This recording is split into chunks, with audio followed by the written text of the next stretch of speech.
What's up, everybody? Welcome to yet again another episode of As Told by Gonzo, and again another episode of Underrated Monday, where I bring you an underrated movie that I think, yes, you, the watcher, should watch. Today we're going to be doing something a little bit more different. I'm actually going to be reviewing a documentary. It's called Rewind This. Rewind This came out in 2013 and is about the rise and fall of the VHS era. VHS started around late 70s and ended around the late 90s.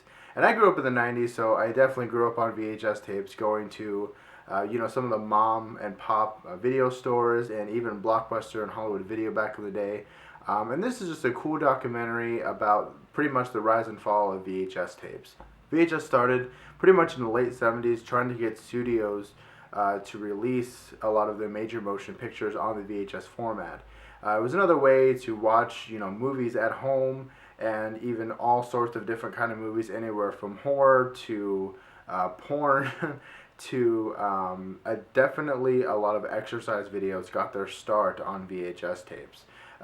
Essentially, it was just another way of media to get into homes, so you don't have to drive out to the theater. I learned a lot about VHS. There was a lot of things that I didn't know about VHS that you definitely could learn from the documentary. They do mention a small amount of Betamax, because when VHS and Betamax were kind of going back and forth, kind of like how HD DVD and Blu-ray were kind of going back and forth at the start. Fortunately, Betamax didn't last that long, just because it was a better quality, but you wouldn't be able to get much on a Betamax. You get about an hour, when on a VHS you could get about 2.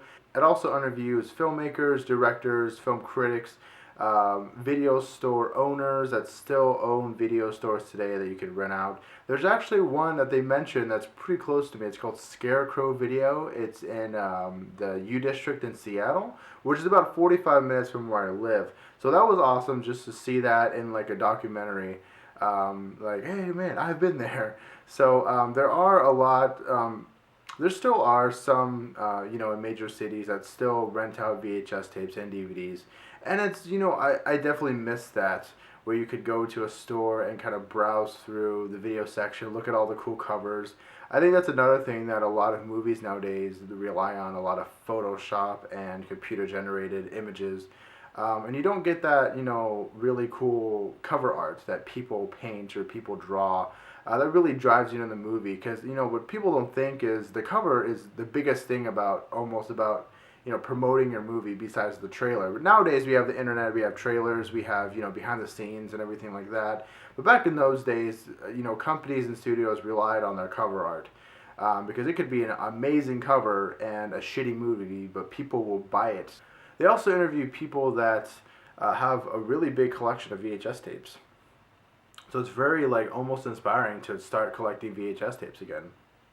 I do have a few VHS tapes of my own. I do collect them so often. If I ever go to a Goodwill or like a swamp meet or a garage sale, I always like collecting VHS more or less for the nostalgia and for the cover art. Like I said, I love VHS cover art. Just the most amazing thing ever. I could never go wrong with really good VHS cover art. So I do have a few. These aren't really old. These probably came out in the 90s or probably early 2000s. But I do have the 30th anniversary of Night of the Living Dead, which is pretty cool. Comes in this clamshell case. This was when Anchor Bay started releasing all of these. Also have the first.